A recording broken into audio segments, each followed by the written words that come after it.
Bonjour à toutes, bonjour à tous. Nous sommes très heureux de vous retrouver ce dimanche matin sur le plateau de Sagesse Bouddhiste pour la première des 2 émissions que nous passerons en compagnie, et c'est un grand plaisir, de Sakyong Mipham Rinpoché. S'il est le détenteur de la lignée de Shambhala, dirige des centres de méditation et de retraite du même nom, il est aussi le fils d'un grand maître tibétain, Chogyam Trungpa, qui a joué un rôle primordial dans l'implantation du bouddhisme en Occident. Quelle éducation a donc reçu ce jeune maître? Comment gère-t-il l'héritage spirituel de son père? Et enfin, de quelle manière son activité se déploie-t-elle aujourd'hui? Nous allons poser sans plus attendre toutes ces questions à notre invité. Sakyong Mipham Rinpoché, bonjour. Oui. Vous êtes, je le disais, le chef spirituel de la lignée Shambhala. Vous êtes également le descendant du roi guerrier du Tibet, Gesar de Ling. Et vous êtes l'un des détenteurs des lignées Kagyu et Nyingma du bouddhisme tibétain. Merci beaucoup d'être avec nous aujourd'hui, Rinpoché.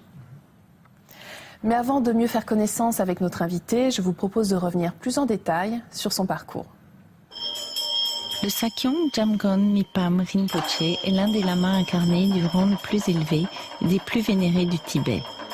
Il est unique en ce qu'il est une passerelle entre 2 mondes, l'Asie et l'Occident, puisqu'il a été élevé dans ces 2 cultures. Fils aîné et héritier spirituel du Vidyadhara Chogyam Trungpa Rinpoché, il est l'incarnation de Mipham le Grand, qui est vénéré au Tibet en tant qu'émanation de Manjushri, le bodhisattva de la sagesse. Parce qu'il est membre de la famille Mukpo, le Sakyong Mipham Rinpoché descend du roi guerrier Gesar de Ling. Le Sakyong Mipham Rinpoché est né en 1962 à Bodh Gaya en Inde. Après avoir reçu une éducation bouddhiste pendant sa jeunesse, il a rejoint son père en Occident où il a continué ses études de la philosophie et des rites bouddhistes. Parmi ses maîtres figure sa sainteté Dilgo Khyentse Rinpoché qui fut également maître de sa sainteté le Dalai Lama ainsi que sa sainteté Penor Rinpoché. Il a également étudié le Kyudo, la voie de l'arc, avec le maître archer de l'empereur du Japon, Konjuro Shibata Sensei, et la calligraphie avec le maître zen japonais Kobun Shino Roshi. Chef temporel et spirituel de centres de méditation et de retraite présents un peu partout dans le monde, le Sakyong, littéralement protecteur de la terre, est détenteur de la lignée Shambhala. Une tradition qui met l'accent sur la confiance dans la bonté fondamentale de tous les êtres et enseigne l'art de vivre avec courage basé sur la sagesse et la compassion. Il est également l'un des détenteurs des lignées Kagyu et Nyingma du bouddhisme tibétain. Il est marié à la princesse Tseyong Palmo, fille de son éminence Namkha Drimé Rabjam Rinpoché, chef de la lignée Ripa. Le 11 août 2010 est née la petite princesse Drukmo Yeshe Mukpo à Halifax en Nouvelle-Écosse.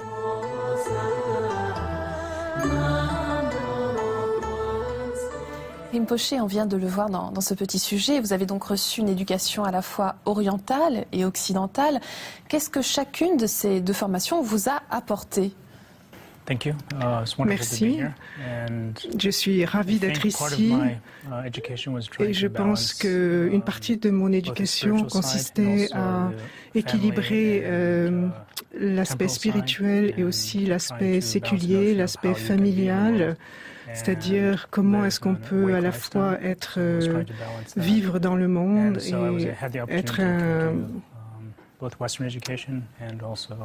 avoir une éducation spirituelle. Alors j'aimerais que l'on revienne un instant sur ce mot de Sakyong, qui est le titre en fait que vous portez. Que signifie ce terme, Rinpoché? C'est un titre assez inhabituel qui combine à la fois l'héritage spirituel et aussi la responsabilité de vivre dans le monde. Donc j'étais à la fois, j'ai reçu une éducation monastique et en même temps je viens d'une lignée familiale qui consiste à appliquer les enseignements dans la vie de tous les jours. Donc le Sakyong a à la fois une responsabilité séculière, c'est-à-dire qu'il est dans le monde, il habite dans une maison comme tout le monde, et en même temps il s'agit de maintenir son intégrité. Sakyong est un mot tibétain et je pense que ça a des équivalences dans différentes sociétés. Alors, effectivement, vous avez été préparé dès votre plus jeune âge à ce rôle de souverain, de Sakyong, notamment à travers des disciplines comme les arts martiaux, la calligraphie, comme on l'a vu dans le reportage. Est-ce que l'on peut revenir un instant sur cette formation bien particulière, Rinpoche?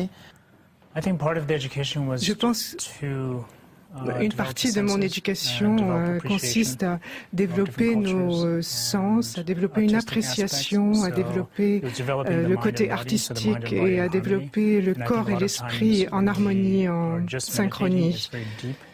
Donc il y a un côté où on enseigne la méditation, quelque chose qui est très profond, mais il faut aussi développer la force, la clarté. Et ça s'applique à de nombreux arts. Donc j'ai appris la calligraphie, j'ai fait beaucoup de choses physiques. J'aime beaucoup tout ce qui est physique, sport, etc. Donc c'était vraiment un bon équilibre. Et un de vos maîtres était Dilgo Khyentse Rinpoche. Alors quel souvenir est-ce que vous gardez de lui? Qu'est-ce qu'il vous a transmis principalement? Il était très grand et extrêmement aimant. Il était très proche de moi, très proche de mon père. Et c'était comme un grand-père. Et mon souvenir le plus important, c'est quand mon père est mort et Dilgo Rinpoche m'a vraiment aidé à poursuivre mon éducation et il a continué à m'enseigner et il était vraiment présent quand mon père est mort. Alors on vous présente comme l'incarnation de Mipam le Grand, également comme une émanation de Manjushri. Est-ce que vous pouvez nous rappeler de qui il s'agit, Rinpoche? Mipam Rinpoche était extrêmement reconnu au Tibet, à la fois dans les traditions Kagyu et Nyingma. C'était un écrivain très célèbre qu'on appelait un Ma Pandita. Il a écrit et étudié les tantras, la philosophie de façon extensive. Et une de ses contributions les plus importantes a été de clarifier la vue de la méditation et beaucoup de collèges monastiques aujourd'hui étudient ce qu'il a écrit. Il était extrêmement brillant et il était donc considéré comme une émanation du Bouddha, de la sagesse qu'on appelle Manjushri. Par exemple, parfois Manjushri tient une épée qui est l'épée de l'intelligence. Donc c'était vraiment une figure très très importante à son époque. Vous êtes également le fils d'un très grand maître tibétain, Chögyam Drongpa, qui a joué un rôle très important en Occident. Est-ce que finalement son héritage spirituel n'a pas été trop dur à porter pour vous? Comment est-ce que vous l'avez reçu? Pour moi, cet héritage était vraiment une bénédiction. C'était mon maître, mon père, mon ami. Nous étions extrêmement proches. Et c'était quelqu'un d'extrêmement important qui a joué un rôle très important pour amener le bouddhisme dans l'Ouest. Donc en Amérique, vous savez, il a créé la première université bouddhiste et il a enseigné le bouddhisme à énormément de gens. Et je pense que une grande partie de ce qu'est le bouddhisme aujourd'hui dans l'Ouest, c'est grâce à lui. Donc je crois que c'était quelqu'un d'extrêmement brave, courageux, audacieux et en même temps très bienveillant et plein d'amour. Et vraiment, il a essayé de transmettre une culture dans un environnement extrêmement difficile et extrêmement différent. Donc on sait que c'est quelque chose de très difficile. Et je crois qu'il serait très heureux de savoir que tout ça continue. Et à un niveau plus personnel, quel est le souvenir le plus fort que vous gardez de lui? Je pense que j'ai des souvenirs d'une certaine façon très ordinaires. Il m'enseignait les choses de façon très simple, très ordinaire. Il était vraiment très chaleureux, très humain. Et nous avions des discussions chaque jour sur toutes sortes de sujets. Et il portait une attention très grande à tous les détails. Il avait une appréciation pour la vie, pour simplement le fait d'être vivant. Et une des choses qu'il m'a enseigné, c'est d'apprécier, de vivre, d'avoir cette vie et d'apprécier cette vie dans le monde plutôt que de se retirer du monde. Et je pense que c'est quelque chose qu'il a vraiment fait lui-même. C'était important pour lui. Et il pensait que c'était important pour la continuité de la tradition spirituelle. Alors vous-même, vous tentez de proposer cette fusion d'enseignements à la fois occidentaux et orientaux. Sur quel point vous souhaitez insister, Rinpoche? Qu'est-ce qui vous semble le plus important à continuer à transmettre? Je pense que la chose vraiment la plus importante, c'est comment nous nous sentons, nous, être humains envers nous-mêmes. Donc nous enseignons la bonté fondamentale. Et cette idée de bonté fondamentale, c'est vraiment comprendre qu'il ne s'agit pas seulement d'être bouddhiste, mais de savoir comment nous nous sentons, nous ressentons notre propre nature, que nous sommes fondamentalement bons et que nous avons de la force. Et je pense que c'est vraiment la chose la plus importante à exprimer, parce que je crois que l'Est et l'Ouest se rapprochent de plus en plus. Et le point le plus important aujourd'hui, c'est comment nous manifestons notre nature, comment nous allons continuer à...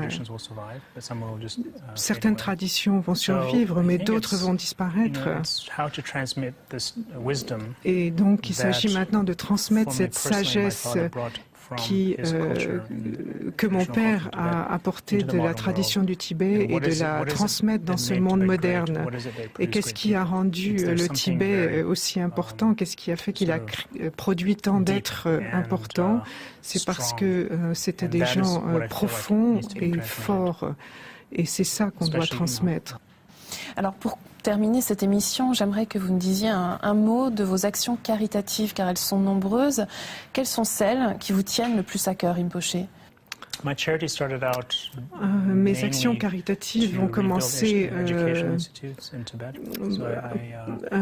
pour reconstruire des institutions au Tibet. Et donc, j'ai couru des marathons et l'argent que j'ai pu récolter dans ces marathons, je les ai donnés pour reconstruire des institutions d'éducation au Tibet pour que les Tibétains puissent se réapproprier leur culture avant d'être eux-mêmes complètement séduits par le matérialisme. Donc, je voudrais qu'ils puissent apprécier aussi leur propre tradition. Et ensuite le transformer en organisation aussi d'éducation pour les jeunes, pour que les jeunes puissent aussi croire dans leur propre bonté, dans leur propre force et puissent vivre leur vie de ce point de vue. Voilà, ça c'est vraiment les choses qui sont importantes pour moi. Merci beaucoup Rinpoche d'avoir été avec nous aujourd'hui. Et donc on vous retrouve la semaine prochaine. Merci. Okay, thank you. Si vous souhaitez en savoir plus, voici quelques ouvrages que nous vous proposons. Tout d'abord, de notre invité Sakyong Mipham Rinpoche, Régnez sur votre monde, publié à la Table Ronde.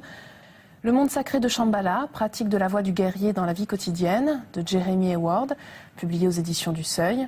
Et enfin, Dharma et créativité de Chogyam Trungpa, toujours aux éditions du Seuil, dans la collection Point Sagesse. L'auteur nous explique comment cet art du Dharma permet d'apprécier la nature des choses. C'est la fin de notre émission. Vous pouvez la revoir pendant toute une semaine sur le site internet de France 2, rubrique Tous les programmes et Chemin de la foi. Merci à tous de votre fidélité. Je vous souhaite une très, très belle semaine.